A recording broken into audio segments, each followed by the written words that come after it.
웨더스에 로mantic 보이죠?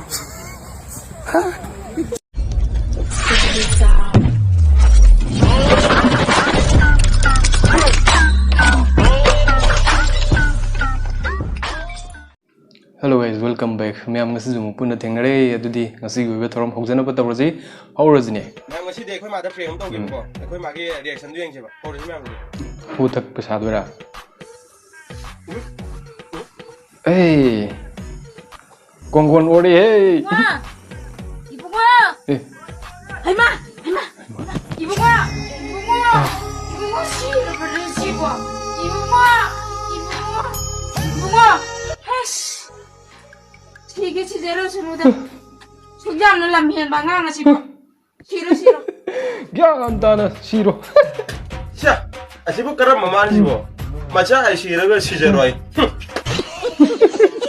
Eh, apa mian ba? 남아봐.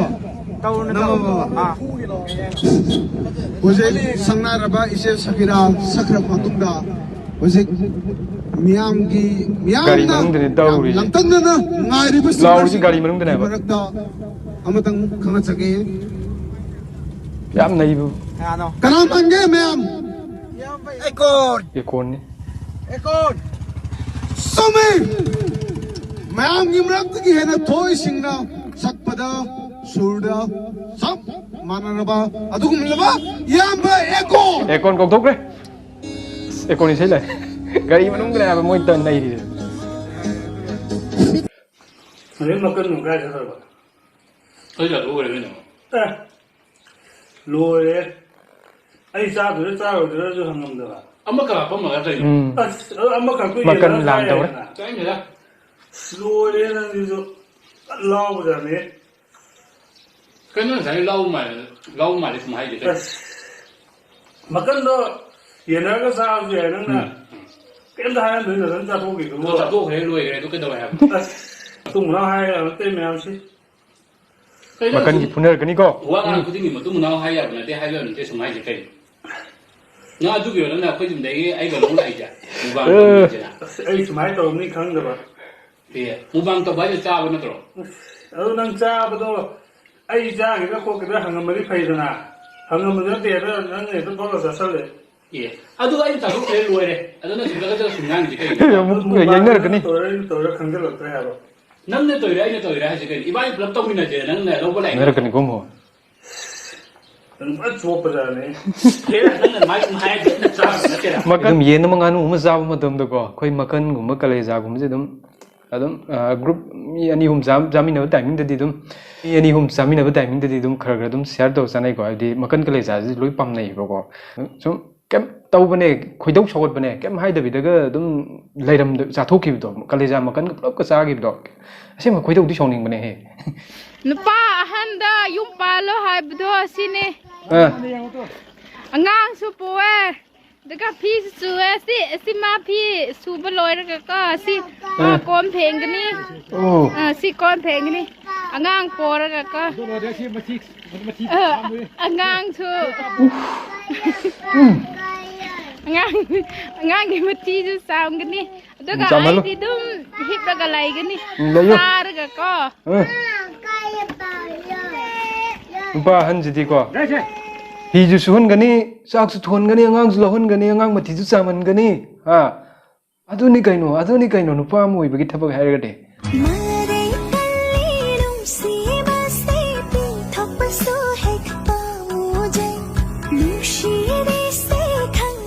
Wow.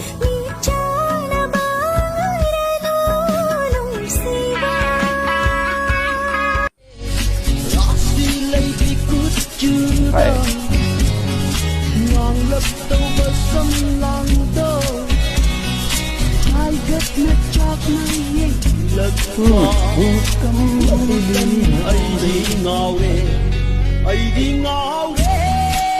Ngau re he.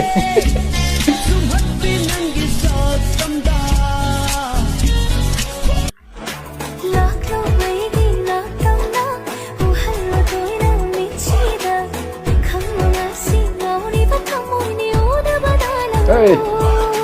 Tadi ni.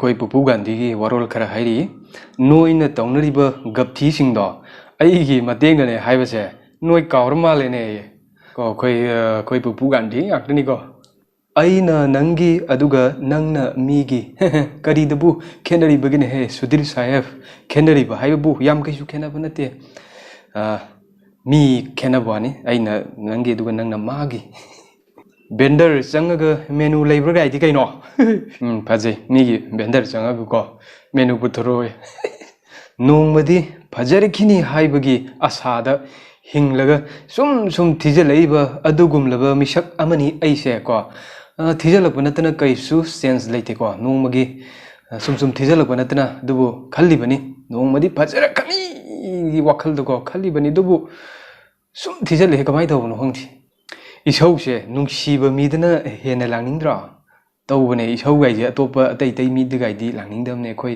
baby digai isau langningdra gallery da yawba magi photo phawba kakpa ngamdaba aina magi wakhaldi karamna kawbu ngamgani thamoi da takhrabu mamini karamna kawgani adubu khara control tawraga khara divert tawba dare khara kawna buko eduga gallery yaw photo kakpa ngamde gai tudi ko ai kakbi gelo delete thawam yawne kit melo dum kakhrada ni ai yum palaroi ko soidana paladi mina phabi bo oidune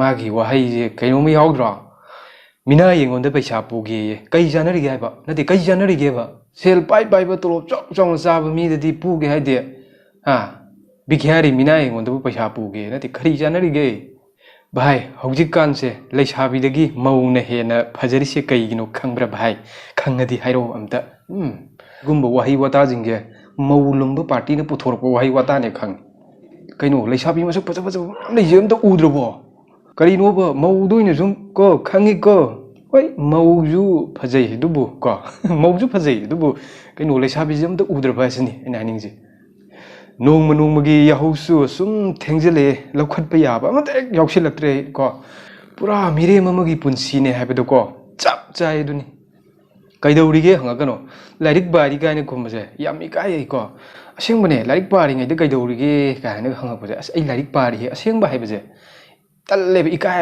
yamna lari yamna pajening manduri ne lari pai gan khum ikai taseng ikai talle kaidori gi hangbira kano sigi mafam jida date chatladi kai ngai kai na haiba mafam amata suggest tawbiro please asengba please amta suggest tawbiro si mafam daga chatladi ha thungnadi he kai nai gi haiba mafam amta di suggest tawbiro kaidorage amta di kai nai gi kaidorage yadre me kai na ning bani yadre me kai no ju yadre tawri ji nubi ani koi bana koi section jo section jo ko pau ja jat yam tai khangen na irengbam mani kumar ko bro action khra yobi ko action ko action o khange reaction to madam na khra action with action gal wina na khra action khra yobi yo haibni ko action je mo khen action je mo hapsalaga mo khara oidra jini ne khali je ko hanadi khara paktre laire mo ke na paktre di phibam matar roi jini ado yenge mong khara kitang ko kitang khara change tok thoga sum yengji kwa matap ama laire kwa matap ama gi matak sida u murok om hape sibu kana sikana na sadu ne suba sibu kana na sadu no mathan pokpa nupa na hen bani ko nupi lu na tawje hey tarabra mathan pokpa nupa na hele nupi lu na tawes koi labubu gi ko labubu khange dana koi india gi oina labubu sina ba labubu dimal leiba koi lamje koi leire to sida india map leire koi manipur leire kaino Mizoram Nagaland ko koi north ki si khatani ko koi india da kan labubu train ori ja atai mafam da gai di ngaura labubu gari no masak khangda ba ju mayam yorangani akoi manipur swai akoi north ba tik khatani labubu demand kana dawri ja manipur gari ngak ngange tawri nayang su kangi nasak su thi aduga thamoi su sengde nupi su mayam goi nasak thi ra su mujara su thamoi du di sengamudana adu su natte adu dane aina nangbu kamai nungsi doino haiba nade nayang du kange nasak to kara thire mure khangadi thamoi du kitang sengamudana adu di natte lokat pa aman da yauk di me kari no me nupi bu seladi thilam dai gi video photo thagatradi senbo oinadri dawise senba numitanga thagaladi phadawni senbagi sinduga thagaladi phadawni go haigumna hujikhan je nupi senba je nupi chenba thilamdai ama nupana kai haini selga piraga bor habi kokta habi nandaraga adugi sendo ngakta ngai tawri je nupi chenbamse Facebook tu oirab kainom tawri oh sije maming je kawre angar ngai dako hojik di ugidrene si sumaina bubble ball काम सानब याम नुवाइबने ना हावे हजिकति उदे सोमाबिने काम ओइ लेरमे हे खै सोमाबिने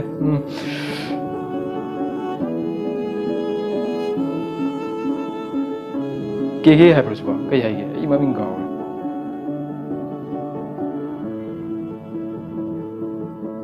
खै खै लगाइ गाइदि उगिद्रेदा तै तै मफम दा गाइदि खरा लेरमगद्रा खै संबल गुम्बा लेपन गुम्दगे याम होरमने ना हावे Hujikandi ama mayang ni yomda mana buru kambi to adu ini tangnaram Bema nang hei wai cho cái hình trang yun tôi nó Hey Bema Bema nang Aina tumba yadabagi guli sabse mayam sina antaba kamin sida lore ART ra feeling guli ra adubu kamin pini na piri ba noi dubu ngau braba ikai jatraba noi kai nu pisul ro ne ai kem ta khan bi de ba noi na piri kamin do ART hai je noi cha braba ai ji cha di ikai draba sidi ai gi tumba ya zadabage gi anxiety lai jabagi doctor na pi ba guli ne ba ko adu na ne noi ai gi video yening da su to noi mingon de kai nu khra haijel ro ne